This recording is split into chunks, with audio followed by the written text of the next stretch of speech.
बरसात की काली रात थी। आसमान में बिजली लगातार चमक रही थी। महाराष्ट्र के एक छोटे से गांव भैरवपुर के बाहर एक विशाल खूनी जमीन थी। लोग उसे काली धरती कहते थे। उस जमीन पर एक पुराना मंदिर था जो आगे से जला हुआ था। उसके बाद वहां जो भी गया वो जिंदा नहीं वापस आया। गांव वाले उस जगह से दूर रहते थे, लेकिन शहर से आया एक आदमी इन बातों पर विश्वास नहीं करता था। उनका नाम था विक्रम देशमुख, एक अमीर जमींदार मालिक। विक्रम के दो बच्चे थे, 15 साल का आरव और 11 साल की मीरा। विक्रम उस जमीन पर नया फार्म हाउस बनाना चाहता था। पापा, ये जमीन बहुत अजीब लग रही है, मीरा ने भी डरते हुए कहा। विक्रम हंसा। डरने की जरूरत नहीं है, गांव वालों के बेकार कहानियों को भूल जाओ। पास खड़ा बूढ़ा चौकीदार बोला, साहब, रात होने से पहले यहाँ से चले जाओ। विक्रम चिढ़ गया। तुम्हें पैसे चाहिए ना, काम करो। बूढ़े ने कांपती आवाज में कहा, ये जमीन इंसान की नहीं है। बिजली चमकी और कुछ पल के लिए सबने देखा। दूर खेतों के बीच कोई काला आदमी खड़ा था। जब फिर बिजली चमकी तो वो गायब हो गया। उस रात विक्रम अपने बच्चों के साथ अस्थाई लकड़ी के घर में रुका। रात के करीब 1 बजे ठक ठक ठक दरवाजे पर किसी के खटखटाने की आवाज आई। विक्रम उठा। बाहर कोई नहीं था, लेकिन मिट्टी पर गहरे पैरों के निशान बने थे जो घर के चारों तरफ घूम रहे थे। अचानक मीरा चीखी, पापा, खिड़की के बाहर कोई है। विक्रम भागकर कमरे में गया। खिड़की के बाहर एक औरत खड़ी थी। उसका चेहरा जला हुआ था, आंखें पूरी काली थी और वो धीरे धीरे मुस्कुरा रही थी। विक्रम ने तुरंत खिड़की बंद कर दी, लेकिन तभी पीछे से किसी ने फुसफुसाया, ये जमीन वापस कर दो। विक्रम पलटा, कोई नहीं था। अगले दिन गांव के सरपंच उनसे मिलने आए। उन्होंने बताया, सालों पहले यहाँ मंदिर था। जमीन हथियाने के लिए कुछ लोगों ने उसे जला दिया। कई लोग जिंदा जल गए।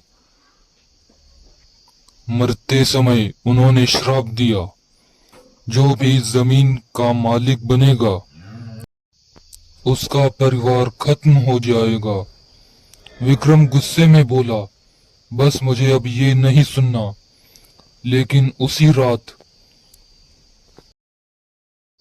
आरव को खेतों से किसी बच्चे की रोने की आवाज सुनाई दी। वो टॉर्च लेकर बाहर गया। बारिश शुरू हो चुकी थी। कीचड़ के बीच उसे एक लड़का दिखाई दिया जिसकी पीठ उसकी तरफ थी। अरे कौन हो तुम? आरव चिल्लाया। लड़का धीरे धीरे पलटा। उसका चेहरा पूरी तरीके से जला हुआ था। आरव डर कर पीछे गिर पड़ा।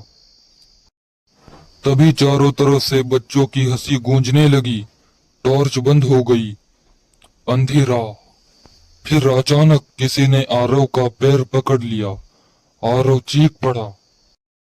घर के अंदर अचानक मीरा जाग गई।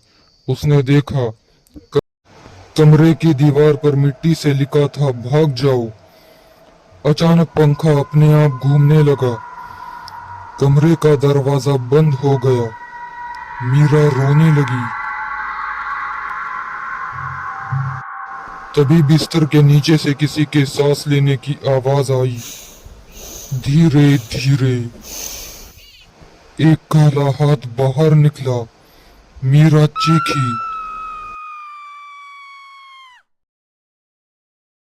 उसी समय विक्रम अंदर आया, लेकिन कमरे में कुछ नहीं था, सिर्फ दीवार पर खून जैसा लाल निशान बना था। अब विक्रम भी डरने लगा था। उसने फैसला किया, सुबह होते ही यहाँ से चले जाएंगे। लेकिन रात अभी खत्म नहीं हुई थी। मिट्टी फट गई और जमीन के अंदर से जले हुए लोगों के हाथ बाहर निकलने लगे। मीरा रोने लगी, पापा हमें यहाँ से जाना होगा। लेकिन तभी विक्रम को एहसास हुआ, आरव गायब था। विक्रम पागलों की तरह अपने बेटे को ढूंढने लगा। दूर पुराने मंदिर के खंडरों के पास उसे आरव दिखाई दिया। आरव बिल्कुल चुप खड़ा था। उसके सामने वही जली हुई औरत खड़ी थी। वो धीमी आवाज में बोली, इस जमीन ने हमारा सब कुछ ले लिया, अब तुम्हारा लेगी। अचानक आरव की आंखों में पूरी काली हो गई। वो धीरे धीरे अपने पिता की तरफ बढ़ा। पापा अब हम यहाँ से कभी नहीं जाएंगे। विक्रम डर गया। तभी चारों तरफ आग की लपटें उठने लगी। पुराना मंदिर जैसे फिर से जलने लगा था। जले हुए लोग और उनकी चीखें हवा में गूंज रही थी। विक्रम अपने बेटे को पकड़कर भागने लगा, लेकिन जमीन दलदल की तरह उनके पैरों को अंदर खींचने लगी। मीरा चीख रही थी। तभी वो बूढ़ा चौकीदार अचानक वहां आया। उसने जोर से कहा, ये जमीन लालच से जागी है। इसका मालिक बनना जो भी चाहेगा उसे ये निगल जाएगी। विक्रम रो पड़ा,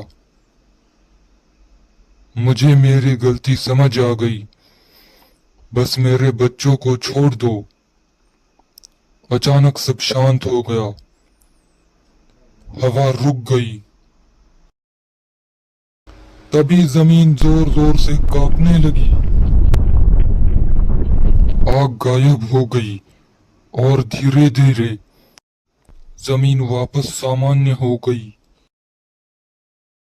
सुबह गांव वालों ने देखा, वो फार्म हाउस पूरी तरह खाली था। विक्रम और उसके बच्चे कभी नहीं मिले। लेकिन आज भी बरसात की रातों में उस काली जमीन से बच्चे के रोने की आवाज आती है। और अगर कोई वहां जाने की कोशिश करे तो मिट्टी पर 3 लोगों के पैरों के निशान दिखते हैं, जो अचानक जमीन के अंदर गायब हो जाते हैं। हेलो दोस्तों, अगर आपको हमारी डार्क डायरी की कहानी अच्छी लगे तो लाइक एंड सब्सक्राइब जरूर करिए। अब मिलते हैं एक और अगले नई डरावनी कहानी के साथ।